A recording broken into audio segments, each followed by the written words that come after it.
यशोमती मैया के नंद लाला।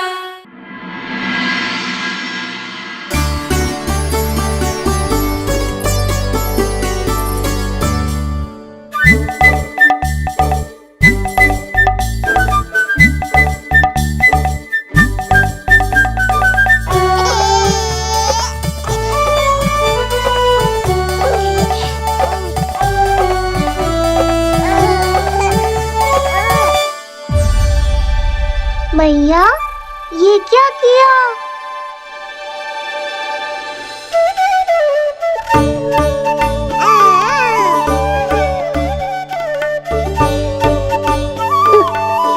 लगता है इसे माखन से अधिक ही प्रेम हो गया है।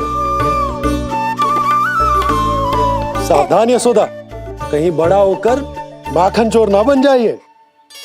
माखन चोर क्यों बनेगा मेरा लल्ला? माखन की कोई कमी है क्या हमारे घर में? जितना माखन चाहिए उतना माखन खिलाऊंगी मैं अपने लल्ला को। पर मैया, अभी तो थोड़ा सा भी नहीं चखा रही हो। ये ले। लो, ये भी दाऊ को दे दिया। सुबह तो बोल रही थी कि मैं आपको प्रेम नहीं करता, उल्टा आप अपना सारा प्रेम बलदाऊ पर लुटा रही हो।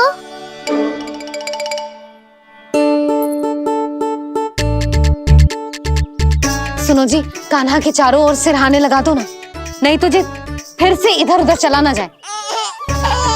क्या अच्छा सुझाव दिया तुमने। अभी लाए।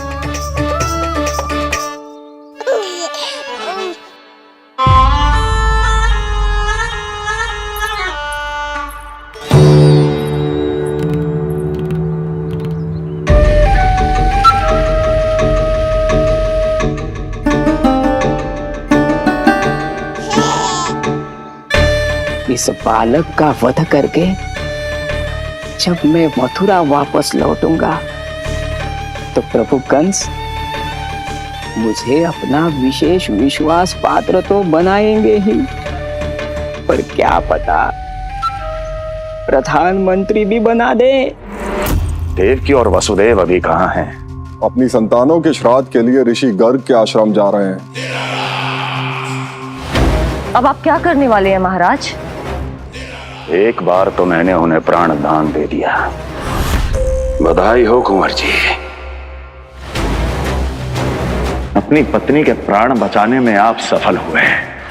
दूसरी बार मैं उन्हें दंड देने निकला तो तुमने मुझे रोक दिया। बुद्धि बल का प्रयोग कीजिए स्वामी, शारीरिक बल की आवश्यकता नहीं। किंतु एक ही भूल को बार बार नहीं दोहराएगा कंस। मथुरा नरेश कंस के इस महल से वसुदेव और देवकी जीवित बाहर नहीं निकलेंगे, केवल उनके शव। कंस मामा, आप उनको छू भी नहीं सकते।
ये क्या हो रहा है?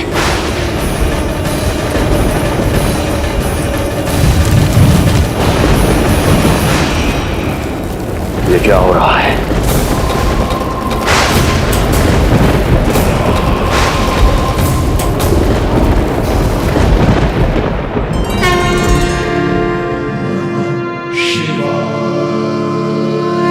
क्या हुआ प्रभु? आप अचानक इतने चिंतित क्यों हो गए? कृष्ण ने अपने पांव का अंगूठा अपने मुख में रख लिया है देवी। इसमें चिंतित होने की कोई बात नहीं है प्रभु। ऐसा तो हर बालक कभी ना कभी करता ही है। तो सखा कोई साधारण बालक नहीं है देवी पार्वती, तो भगवान है। यदि वो ऐसे ही अपने अंगूठे को मुख में रखकर खेलते रहे तो अवश्य ही आ जाएगी। कौन आ जाएगी प्रभु? प्रलय आ जाएगी देवी, प्रलय आ जाएगी देवी। हे नारायण, ये क्या हो रहा है?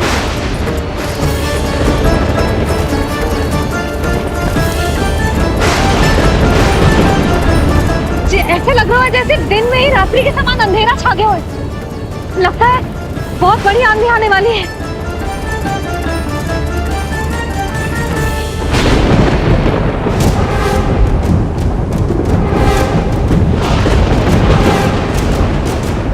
ये भीषण आंधी, ये मूसलाधार वर्षा, तुम दोनों ने ऋषि गर्ग के साथ मिलकर अवश्य कोई योजना बनाई है ना? बोलो बोलो, क्या है वो योजना? बोलो।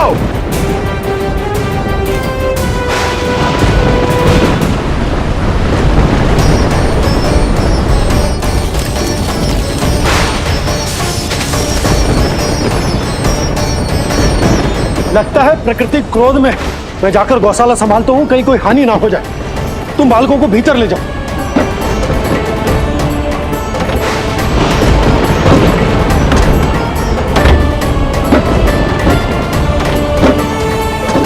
जी, द्वार और झरोखे बंद करते हैं। हाँ,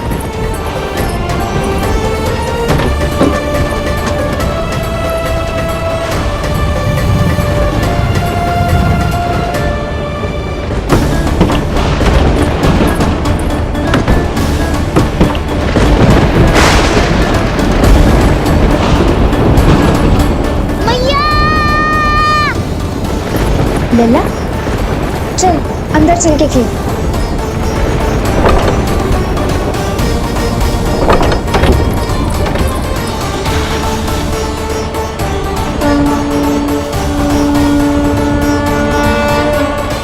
आपके सखा तो ध्यान निद्रा में चले गए हैं प्रभु। इनकी ये अंगूठा चूसने की सामान्य सी क्रिया का कितना घातक प्रभाव पड़ रहा है, इन्हें तो पता भी नहीं है। चाहे जानबूझकर की जाए या अनजाने में हो, सखा की हर लीला के पीछे कोई ना कोई उद्देश्य अवश्य छिपा होता है। पर ऐसा लगता है देवी जैसे उनकी इस लीला के पीछे एक नहीं अनेक उद्देश्य छिपे हैं।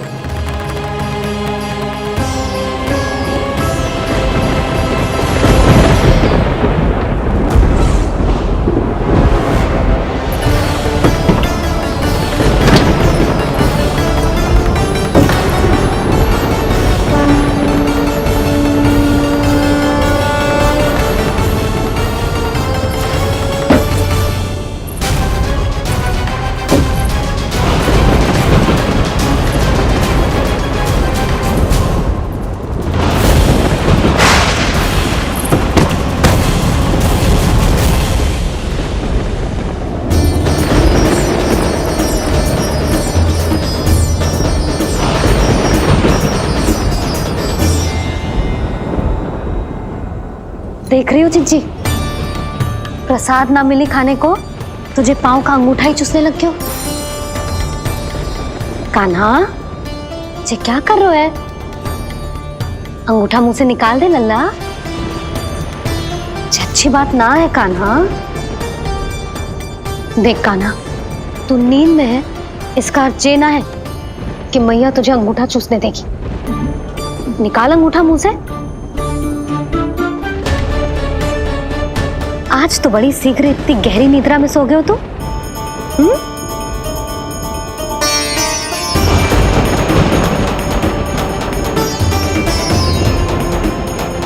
देख रही हो ना चिच्ची, अंगूठा मुंह से निकालने को तैयार ही ना जी। ऐसा क्या आनंद मिल रहा है।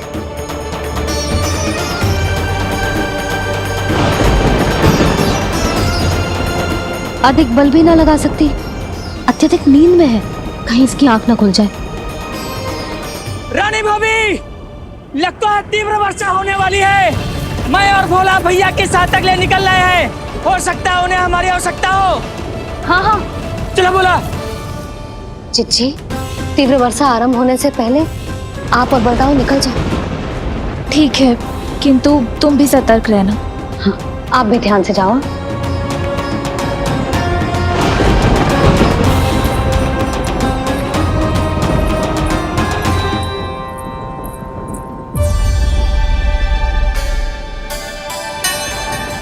हे नारायण, वस्त्र बाहर सूख रहे हैं और तेरे अन्नप्राशन वाले चावल भी रखे। भीतर करना होगा ना चांद की भी।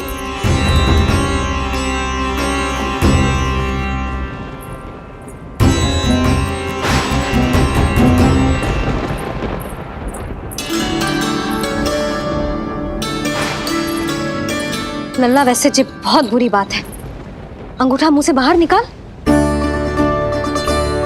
केवल 2 दिवस में तेरा अन्नप्राशन है, फिर सब खाइयो। तनिक धैर्य रख।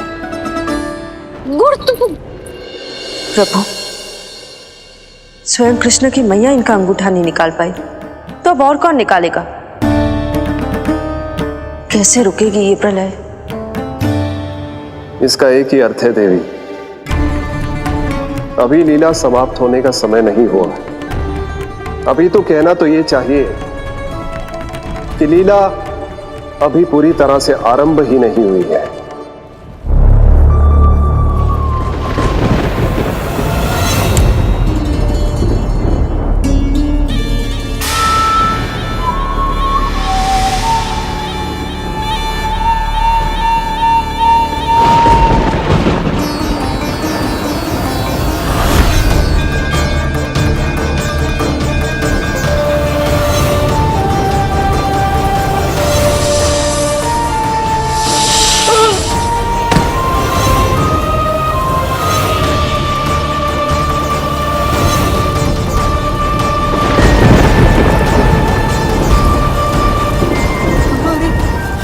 कंस ने प्रलय बुला ली।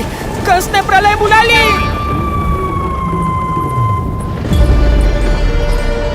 हे नारायण, जे वर्षा तो रुकने वाली ना है। जे गुड़ और गेहूं भीतर रख देती हूँ।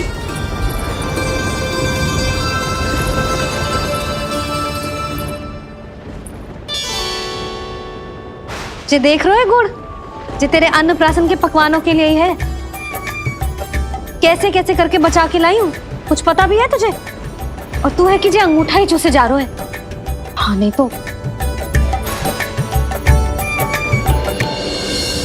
किंतु आज प्रलय भी आ जाए तो कंस की तलवार का वार रोकने में असमर्थ होगी। कंस के साथ विश्वासघात किया है, दंड तो मिलेगा। महाराज, वायुमंडल में अचानक आए इस परिवर्तन का हमसे कोई लेना देना नहीं है। हम तो बस अपनी संतानों के श्राद्ध के लिए जा रहे थे। मूर्ख हूं मैं, मूर्ख हूं मैं। कंस एक मूर्ख है, मूर्ख हूं मैं। अब अच्छी तरह जानता हूं मैं, श्राद्ध केवल एक बहाना है। किंतु सत्य यह है कि तुम और वो ऋषि गर्ग मिलकर मेरे विरुद्ध एक षड्यंत्र रच रहे हो, और ये तुम्हारी योजना है। भैया, ये आप क्या कह रहे हैं? कैसा षड्यंत्र, कैसी योजना? हम तो केवल श्राद्ध के लिए गए थे। बहुत अवसर दिए मैंने तुम दोनों को, किंतु तुमने बार बार मुझे मूर्ख बनाया। इसलिए अब मैं अवसर दूंगा अपनी इस तलवार को।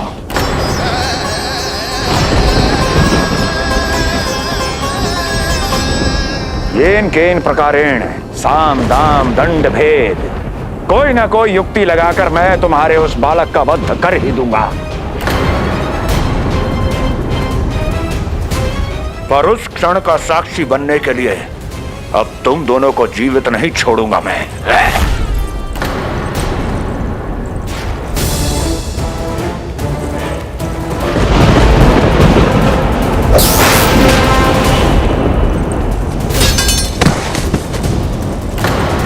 स्वामी,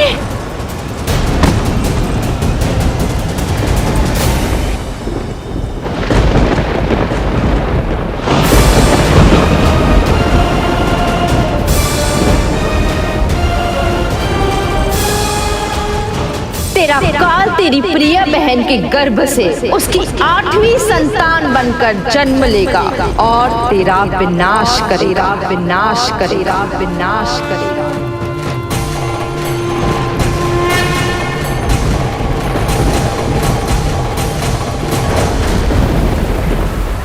प्रलय आने वाली है, प्रलय आने वाली है, प्रलय आने वाली है।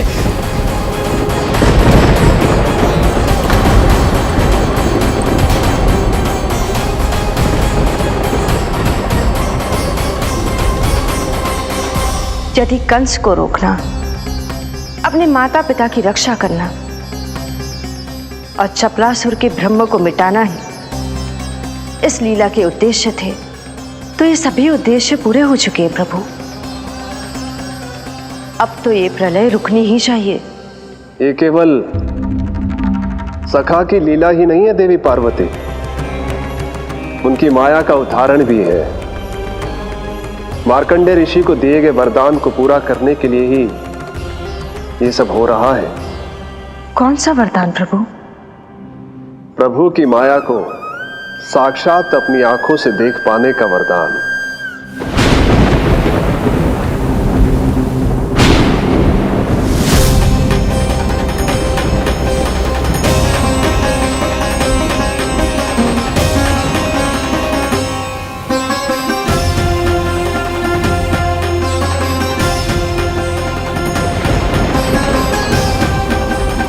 हे नारायण, क्या ये प्रलय है?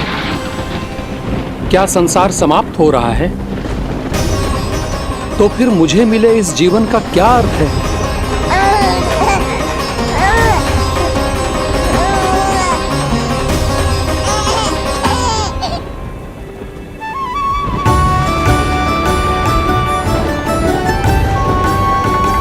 ये बालक यहां कहां से आया?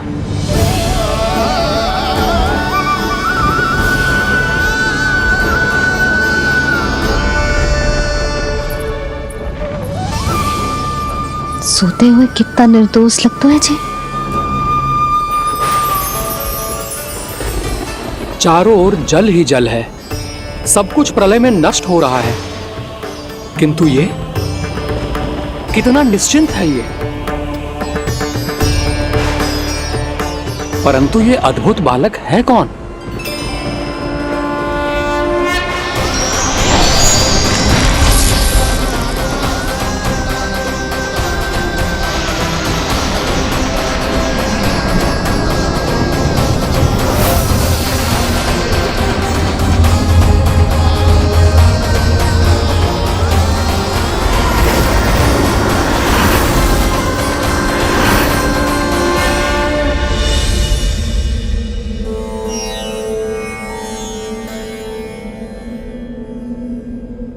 जिन घने काले बादलों ने आकाश को घेरा हुआ था, कहां गए वो?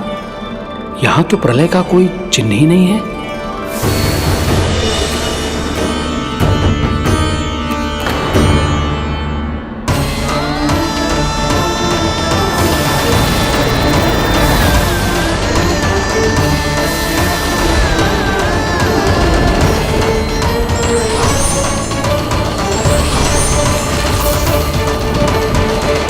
ये आप ही की माया थी ना प्रभु?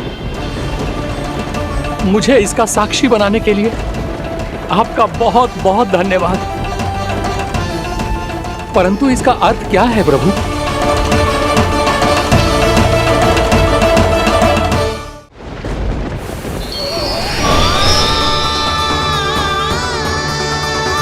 प्रभु,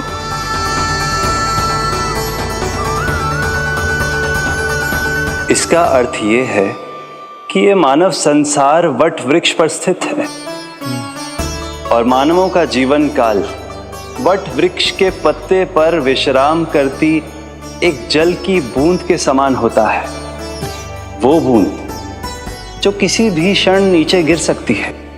आपने तो स्वयं देखा है महर्षि, ये संपूर्ण जगत, ये महाब्रह्मांड मेरे ही भीतर स्थित है। ये उदाहरण है इस बात का कि जो दिखता है उसके कई स्वरूप होते हैं। जो आज आप देख रहे हैं वो पहले भी हो चुका है और आगे भी होगा। सब कुछ एक माया है। प्रलय का होना, जीवन का होना, दुख सुख सब एक भ्रम है। ठीक उसी प्रकार जिस प्रकार एक जलाशय में दिखने वाला प्रतिबिंब आपकी वास्तविकता नहीं बल्कि एक भ्रम होता है। इसलिए मनुष्य को सदैव ध्यान रखना चाहिए कि जीवन में कोई भी संकट क्यों ना आए, वो इस प्रलय की तरह केवल एक भ्रम ही होता है। ऐसे समय में जो संकट के सामने झुक जाते हैं या अधर्म का साथ देते हैं, वह स्वयं को उस भ्रम रूपी प्रलय में डुबोकर नष्ट कर लेते हैं।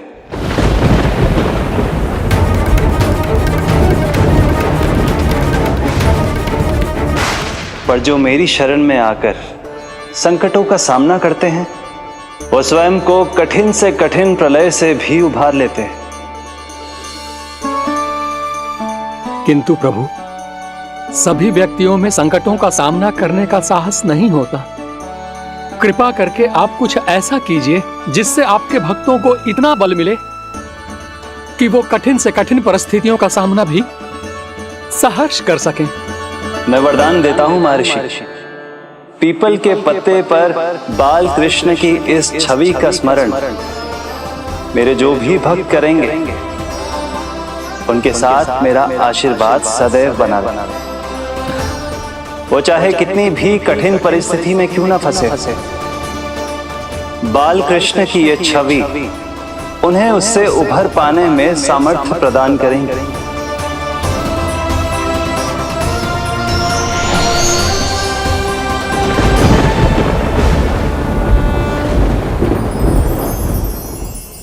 अद्भुत। तो ये कोई साधारण लीला या भ्रम नहीं था, मानव मात्र को नारायण से मिला वरदान था ये। पर अब क्या होगा प्रभु? कैसे रुकेगी ये प्रलय?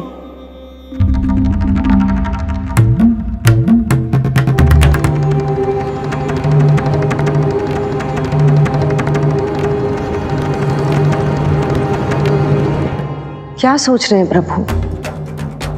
क्या आप रोकेंगे ये सब? नहीं प्रिय, ये कृष्ण की माया है, वही इसे रोक सकते हैं। पर मैं अपने सखा से भेंट करने अवश्य जाऊंगा। पर पिछली बार की तरह बिना उपहार लिए नहीं।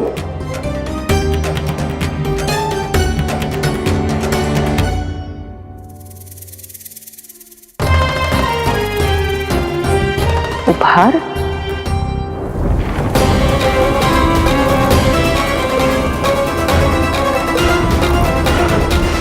आप तो प्रलय का भी सामना करने के लिए तैयार थे ना भैया? अभी तो प्रलय भी नहीं आई और आपकी ये दशा हो गई। महाराज,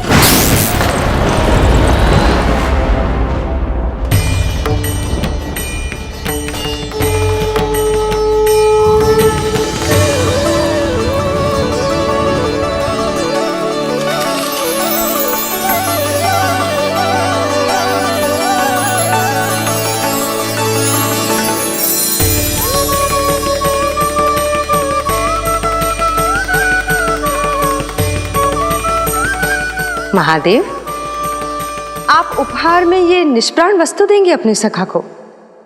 सही पहचाना देवी, पर उपहार देने से पहले इसे आकार दूंगा मैं, क्योंकि प्राण तो इसमें बालकृष्ण ही भरेंगे।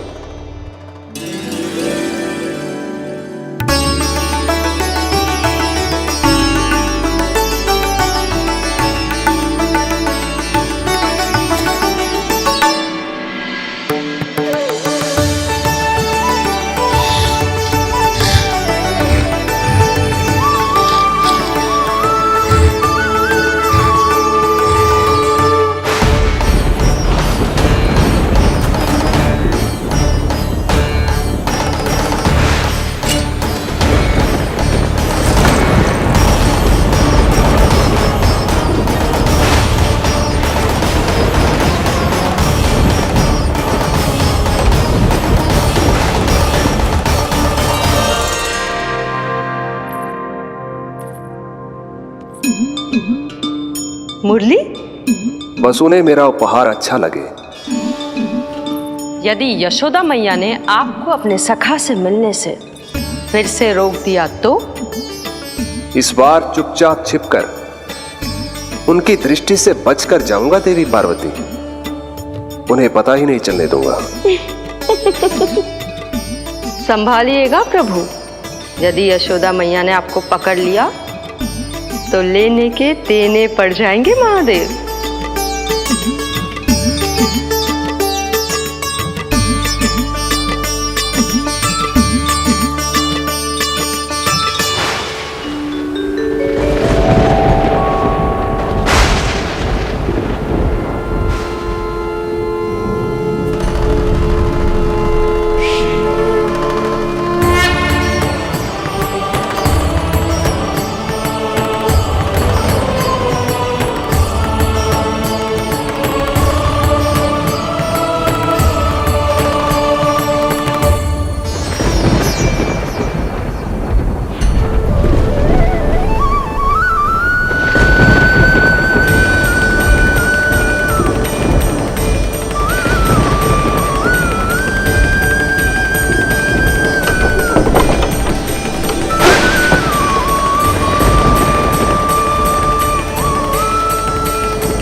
ये रहे चावल, जानकी को कही थी मैंने भीतर रख दे, छोड़कर चली गई बाहर, कुछ याद ही ना रहते ऐसे।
कान्हा, अंगूठा निकाल दे नन्ना, नहीं तो रुक जा, मुझे ही अंगूठा निकालना पड़ेगा तेरा। पूरे वस्त्र भीग गए मेरे, कहीं मेरे कारण इसका श्वास ना बिगड़ जाए। वस्त्र बदल के आ रही है मैया।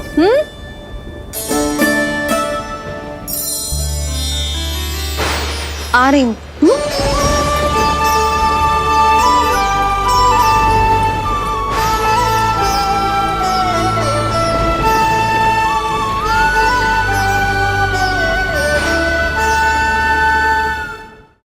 शासन की नींव भय होती है महाराज, और आपका पूरा साम्राज्य भय पर ही टिका हुआ है। यदि आप ही इस तरह से भयभीत दिखाई देंगे तो आपके साम्राज्य को डगमगाने से कोई भी नहीं रोक पाएगा। एक बार आपने ही कहा था ना कि अपनी दुर्बलता कभी किसी को मत दिखाओ। प्रजा को भयभीत कंस नहीं, भयानक कंस दिखना चाहिए, भयानक कंस। अब आप ये सिद्ध कर दीजिए कि भय आपके शत्रु का नहीं, आपका शस्त्र है। महाराजा धीराज, कंस का शस्त्र।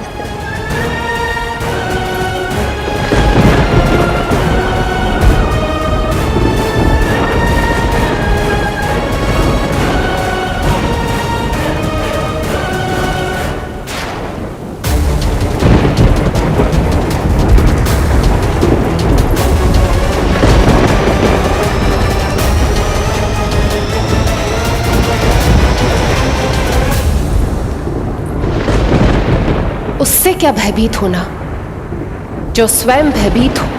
उससे क्या भयभीत होना जो स्वयं भयभीत हो।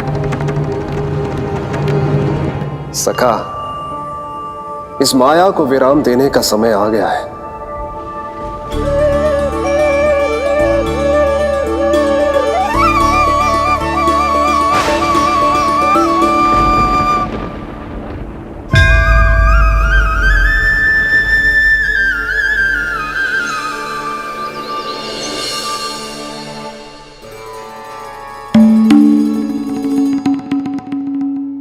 सभी आपके चरण धोकर उसका चरणामृत पीते हैं सखा, और आपने उसी चरण को अपने मुख में रख लिया। यही तो सखा, मैं इस तथ्य से चकित था, इसलिए सोचा एक बार अपने चरणामृत का स्वाद स्वयं भी चख ही लिया जाए। अब जो उपहार लाए हैं वो शीघ्र ही दे दीजिए। कहीं मैया ने आपको देख लिया तो आपको तो अनुभव है वो क्या क्या करने में सक्षम है। आपसे कुछ भी छुपाया नहीं जा सकता सखा।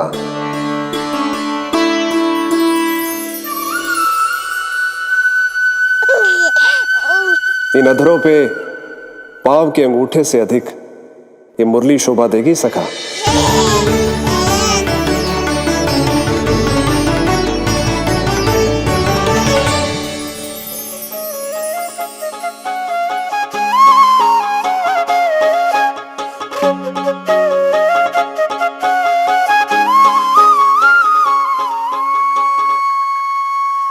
प्राण दे मोहे हाथ लगा के, हुई अमर स्पर्श जो पाके, काठी को जीवनमय कर दिया, मधुर हो गई सारी।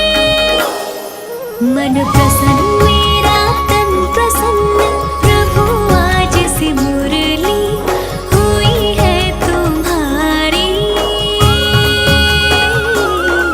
मन प्रसन्न मेरा तन प्रसन्न, प्रभु आज से मुरली हुई है तुम्हारी।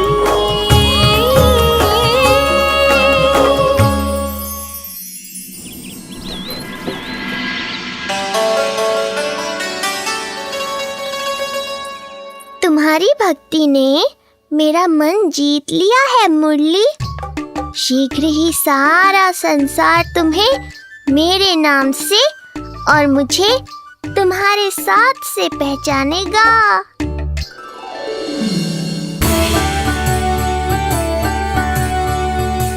प्रभु, मेरे प्रभु, इस अनमोल भेंट के लिए आपका बहुत बहुत धन्यवाद सखा।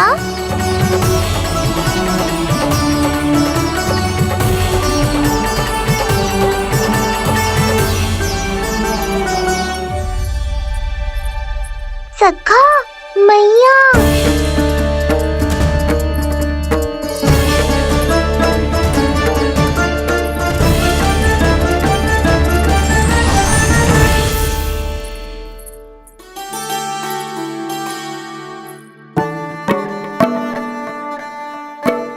अच्छा जी, तो तूने अपना अंगूठा मुंह से निकाल ही दियो। बड़ा उपकार कियो अपनी मैया पे।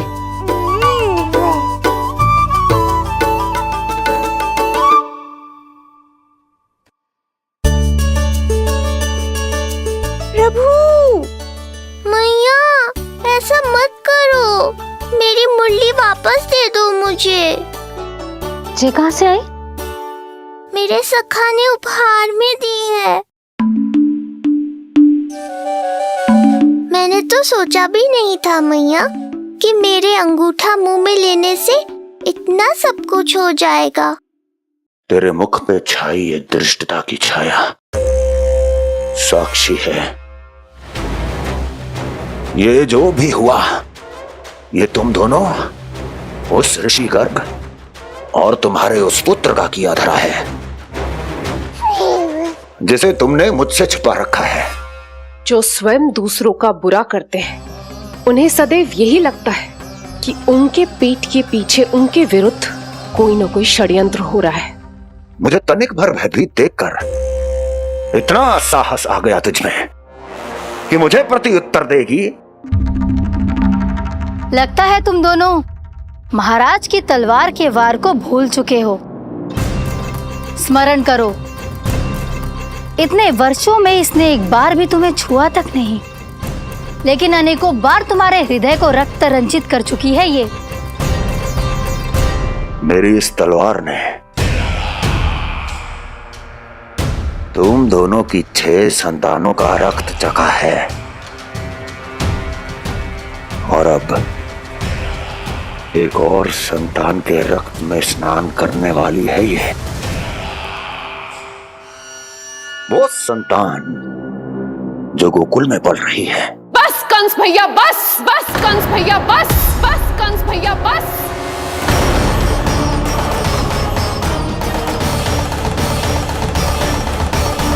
इतना दुस्साहस!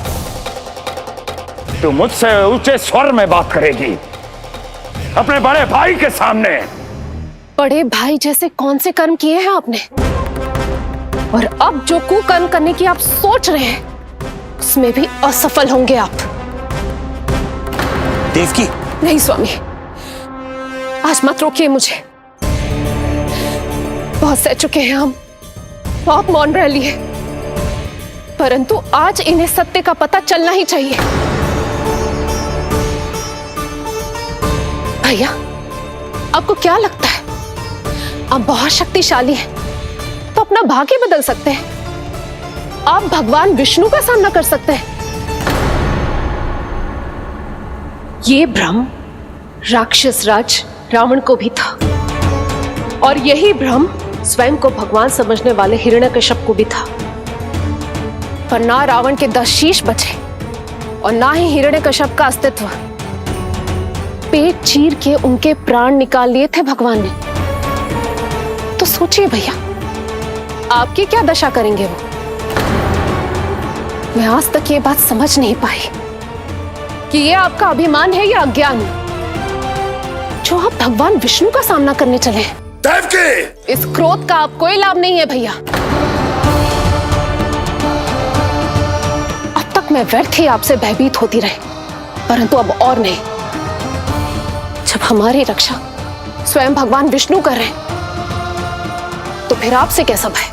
जब हमारी रक्षा स्वयं भगवान विष्णु कर रहे हैं, तो फिर आपसे कैसा भय? तू क्यों मुस्कुरा रहा है? अब जे मत ही सोचना कि मैया फिर से अंगूठा चूसने देगी तुझे। अब उसकी आवश्यकता ही नहीं पड़ेगी मैया। पहले आकाशवाणी से सुना था, आज मैं दोहराती हूँ। आपकी मृत्यु भगवान विष्णु के अवतार द्वारा ही होगी। आपकी मृत्यु भगवान विष्णु के अवतार द्वारा ही होगी। आपकी मृत्यु भगवान विष्णु के अवतार द्वारा ही होगी।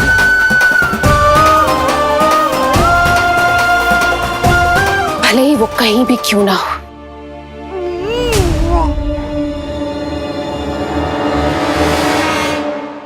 चाहे वो कहीं भी क्यों ना हो, मैं जानता हूं वो कहां है। देवकी, तूने बहुत बड़ी भूल कर दी मुझे चुनौती देकर। मैं चाहूं तो अभी इसी क्षण तुम दोनों का वध कर दूं, किंतु नहीं।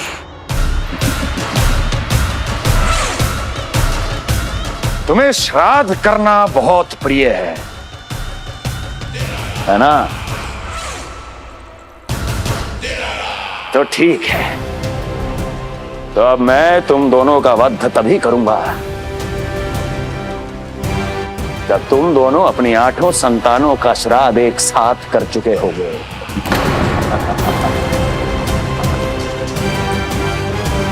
श्राद्ध की तैयारियां करो।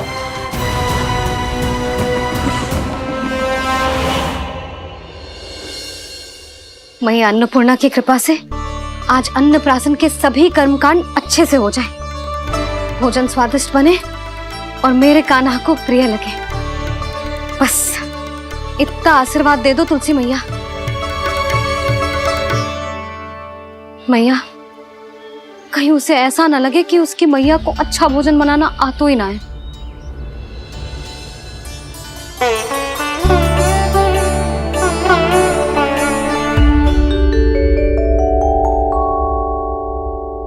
वाह मैया, इतने दिन तक तो कुछ खाने को दिया नहीं, और अब जब खाने का अवसर आया है तो व्यग्र हो रही हो।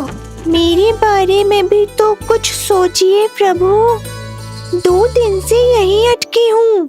अटकी नहीं हो मुरली, तुम तो लटकी हो प्रभु। हाँ हाँ मुरली, मुझे भी तुम्हारा साथ चाहिए, पर क्या करूं? मैया ने तुम्हें मेरी पहुंच से बहुत ऊपर लटकाया है। पर प्रभु, मैं अब तक पहुंचूं कैसे?